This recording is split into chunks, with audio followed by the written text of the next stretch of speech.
let's begin looking at exam review material for the fall exam.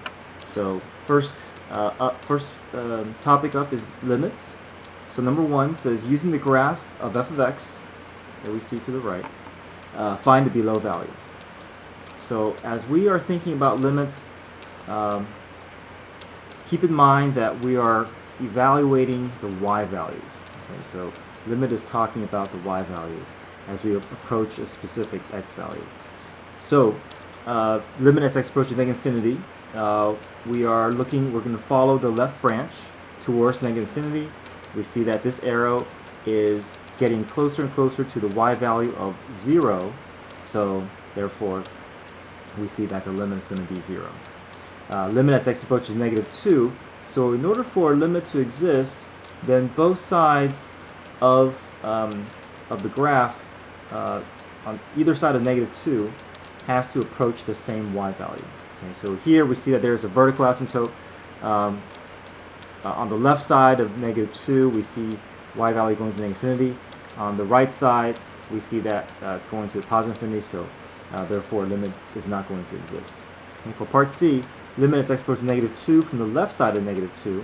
We just talked about that. That's going to go down to infinity. Limit as x approaches -2 from the right side of -2. That's going to go up to positive infinity. Limit as x approaches 0. So we see that, so here's 0, here's the x value 0.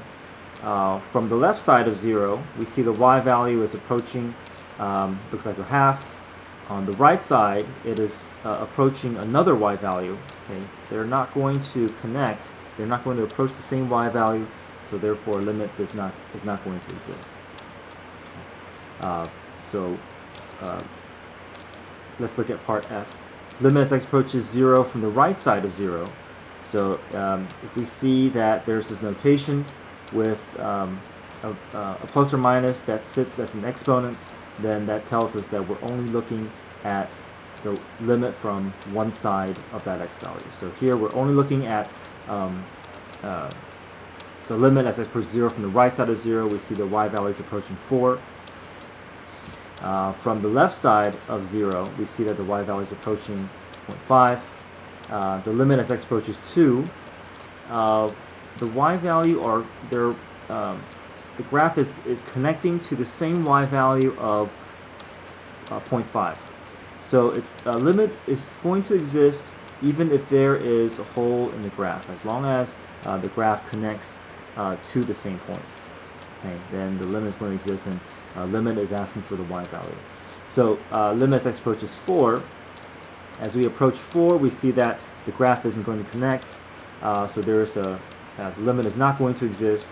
However, we can give a very specific description as to why the limit doesn't exist, and we see that the y value on both sides are both approaching positive infinity, so this gives a very specific reason as to why limit doesn't exist. Limit as approaches positive infinity, so we're going to follow the graph right, so follow the right branch. We see that this graph is leveling out at a y value which looks like 0.5. Okay. For 1b, we're drawing a graph with these given characteristics. Part A, f of -2 is undefined, so we want the graph to not have any ordered pair at -2. For part B, limit as x approaches -2 from the left side of -2 is going to approach 6. So here I drew the graph where as I approach -2 from the left side of -2, the y value is getting closer and closer to 6. However, we want to leave it as an open circle because of the first characteristic, where we don't want this point defined. Limit as x approaches -2 from the right side of -2, we see that the y value is getting closer and closer to positive 1, so we want to draw the graph with that characteristic. Okay. Limit as x approaches 3 is -infinity. So similar to what we saw from number 1, we're now going to have the limit not where the limit does not exist, but with this characteristic as it approaches infinity on both sides of 3. And finally, ordered pair, f of 3 is equal to 0, so we plot that point 3, 0. Okay, for number 2, we're going to look at this graph. For what value of a is it true that the limit of f of x as x approaches a does not equal to f of a, where the limit exists and the point exists. So the only x value where that's going to happen is at -1, where the limit exists, the graph is connected, but the point is defined somewhere else. For 1, we see there's a jump discontinuity, so that's not, so we know limit is not going to exist. For 2, it does look like similar situation as -1. The limit does exist, but the point does not exist, so it's therefore going to fail this description here. And so only for only A for number 2. For 2B, for x between -3 and 3, that needs to be specified. The limit of f of x does not exist for a is equal to, and that is going to have to be for 1 only, okay, where the limit does not exist. This is the only jump discontinuity that we see. So only at x equals 1, for a equals 1. Okay. Which statements about the limits at x equals 1 are true? We see that the limit, the one-side limit is going to exist. Both sides -1 are going to approach a specific y value. So 1 and 2 are going to be true, but for 3, third one is going to fail. The limit is not going to exist because the y value are not connected. This is going to be a non-removable discontinuity. So therefore, only condition 1 and 2 are going to be true. Okay. Part 2, continuity conditions. All 3 conditions are, these are very important. Have to be able to list them out and be able to use these to confirm whether a function is continuous. So it's important that you know how to write these statements and use them to justify whether a function is continuous or not. So the first condition is that the point needs to be defined. Okay. Second condition is that the limit exists, and a more specific way of testing to see whether a limit exists is we look at the one-sided limits. Okay. As we approach a particular c value from the left side of c, is that going to agree with the graph from the other side of c? Okay. If that agrees, then we know the limit exists, and we move on to the third condition. So third condition is that we know the point's defined, we know the limit exists, but are they going to agree at the same point? Okay. Now, if the second condition fails, that means this is a jump discontinuity or a non-removable discontinuity. If the third condition fails, then this is going to be a removable discontinuity and a hole in the graph. Okay. All right, let's look at number 3. We're going to step through continuity conditions to determine whether these piecewise functions are continuous or discontinuous. So we have to justify using our conditions here. Okay, so for number 1, f of 2, we have to identify where the point exists. So the point is going to exist based off of this condition, x is equal to 2.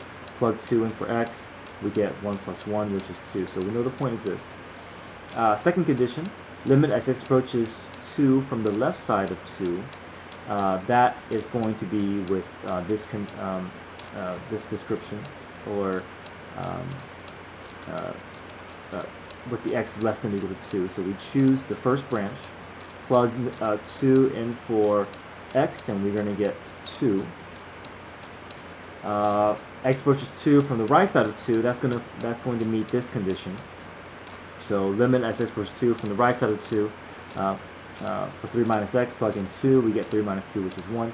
Now we see that the one-side limits do not agree, so therefore the limit does not exist, and the second condition fails, so therefore this is going to be a non-removable discontinuity. Okay. Let's look at part B. We have 2 piecewise functions, tangent of pi x over 4, where x between -1 and 1, and x, where x is to the left of -1 and to the right of 1. Okay, so first we have to identify the order, whether the point exists, because the points where there might be discontinuity would be at these endpoints. either at -1 or at +1. So we first test -1, so we want to choose the appropriate piecewise function to plug -1 in. So -1 is going to apply for this x. So that's a typo on my part. I should have plugged -1 in for this x. So -1 in for x, I get -1. Okay, second condition, we know the point's going to exist. So now the second condition, we want to test whether the limit exists. So limit as x approaches -1 from the left side of -1, that's going to meet this condition. We plug in x. For x, we get -1. -1 from the right side of -1, that's going to meet this condition. So plug in for x, for tangent of pi x over 4, we get -1. The limit exists, so we move on to the third condition. And third condition is just looking to see whether the values for 1 and 2, the first and second condition, are going to be the same. Okay, -1, -1, they're the same. Third condition passes. We know the graph is going to be continuous through -1 or at -1. Okay, the other x value where there might be discontinuity is going to be at 1. So we plug. We want to test 1.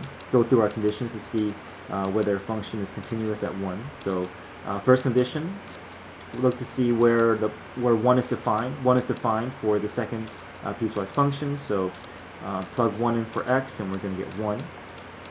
Limit as x approaches 1 from the left side of 1, that's going to be with this restriction here. So tangent of pi x over 4.